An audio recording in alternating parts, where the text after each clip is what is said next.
साधना, आराधना, जप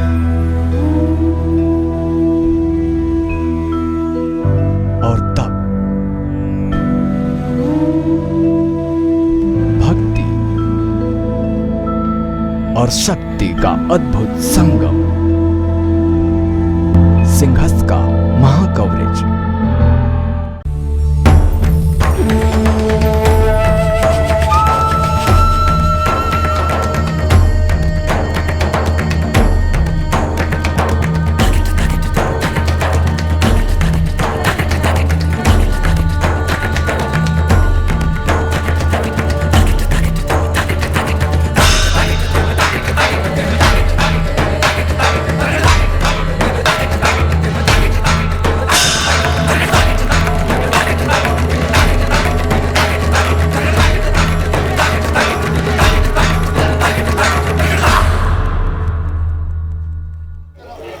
जी, आज हम श्री शंभू पंच दशनाम अखाड़ा में हैं और आज हमें बड़ा हर्ष हो रहा है कि हमारे साथ में वो साधु महात्मा हैं जिन्हें महंत श्री भोलागिरी जी कहते हैं।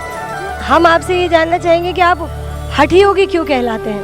हठी योगी कहलाते हैं कि ये हट प्रजा के लिए करना पड़ता है, देश के लिए करना पड़ता है। जब पाप बढ़ने लगता है तो हट भी करना पड़ता है। और हट का क्या है, ये दत्तात्रेय ने किया था। हमारे दत्तात्रेय गुरु महाराज हैं, उसने ऊर्ध्ववाह तपस्या किया था। जब देश में पाप बढ़ने लगा था, अत्याचार बढ़ने लगा था, आरती में दिया है ऋषि मुनि दूधा जो धारी ऊर्ध्ववाह तपस्या करें। उसने दोनों हाथ से किया था। हम उसके बच्चे हैं तो एक हाथ से बताया, एक हाथ। जीवन पर कोई स्वार्थ नहीं, पर जो देश में पाप बढ़ रहा है, अत्याचार हो रहा है, गाय माता का कत्ल खाना हो रहा है, माँ बहनों का कत्ल खाना हो रहा है, इसलिए हठ योग करना पड़ता है और तपस्या भजन करना पड़ता है, जब ही देश बचेगा। बाबा जी, एक प्रश्न और है कि किन्नर अखाड़ा को लेकर आपकी क्या सोच है? किन्नर अखाड़ा का मतलब क्या है आपके लिए बताएं? वो भी तो मनुष्य है। उसने भी 14 साल वनवास किया है, उनका भी हक है। अखाड़ा भी कर सकते हैं, अपना धर्म का विस्तार भी कर सकते हैं, उनके लिए हमारे लिए छूट है। क्यों? आत्मा आत्मा ही परमात्मा, परमात्मा ही आत्मा। हम किरणा नहीं करेंगे किसी से। बनाए अखाड़ा बनाए, कुछ भी बनाए, अपने आनंद करें, मौज करेंगे और क्या। जो साधु संत सच्चे हैं उनकी वजह से देश चल रहा है, धर्म चल रहा है, धर्म आगे बढ़ रहा है। लोगों में भगवान और भक्तों में ईश्वर के प्रति जो आस्था है वो आज भी जस की तस है। लेकिन कई लोगों ने इस धर्म को लेके, इस धर्म का जो नाम धूमिल किया है वो बड़ा अशोभनीय है। उस बारे में आप क्या कहेंगे? देखिए बहन, ऐसा है आपके लिए बता, त्रेता में भी राक्षस थे, साधु थे। रावण भी तो साधु का वेश बन के आया था, माँ को लेके गया था। ये कलयुग है। तपस्या करने वाले कर रहे हैं, भजन करने वाले कर रहे हैं, उसी से ये देश रुका हुआ है, समझे। और ढोंग तो चलता है, चलने तो वो भी मर जाएंगे और क्या है, पाप से मर जाएंगे। जो करेगा वो भरेगा। हम इनको क्या कहें? बड़े बड़े अधिकारी बन के बैठे हैं, बड़े बड़े बिजनेस कर रहे हैं, धंधा कर रहे हैं, समझे। आज हम करोड़ों का धंधा कर रहे हैं, अरबों का धंधा हो रहा है? जब शरीर छोड़ेगा क्या लेके जाएगा? है 100-200 से गांव में गरीबों का घर बना सकते हैं। रामदेव का कितना बिजनेस हो रहा है, बहुत तगड़ा हो रहा है। 1000 एक साल में घर बनवा सकता हूँ मैं। साधु बने हो धर्म के लिए, समझे। 1000 एक साल में बनवा सकता हूँ, उतना और प्रॉपर्टी है इन लोगों के पास। तो ये गाय के बारे में, गाय का भी दूध बेच रहे, गाय का वो सब बेच रहे क्या?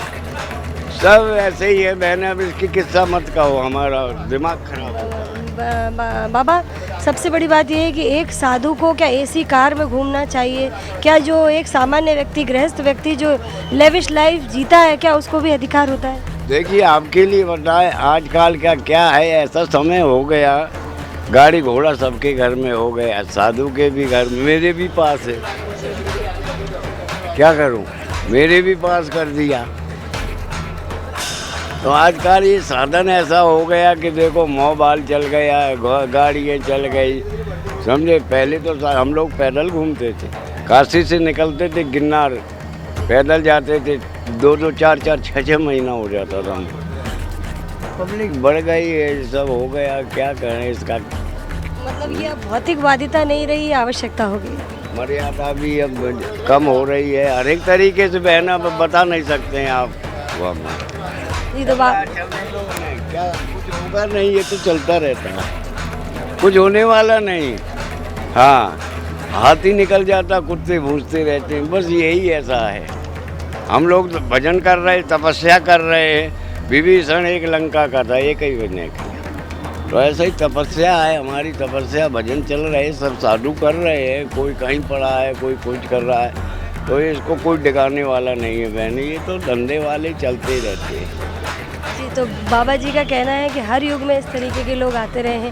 जहाँ तक एसी कार और मटीरियलिज्म और लेविशनेस का सवाल उठता है कि बाबा का यह कहना है कि कुछ हद तक ये ज़रूरी भी है, क्योंकि ये एक आजकल लाइफस्टाइल का हिस्सा हो चला है।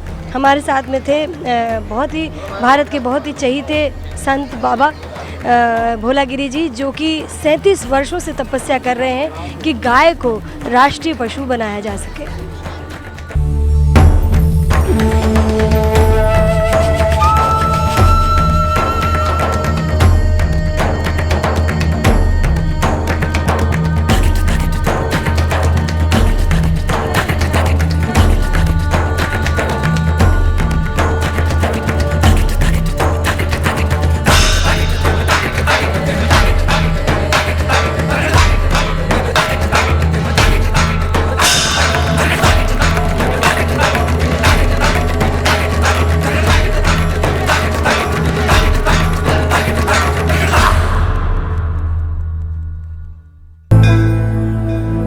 साधना, आराधना, जप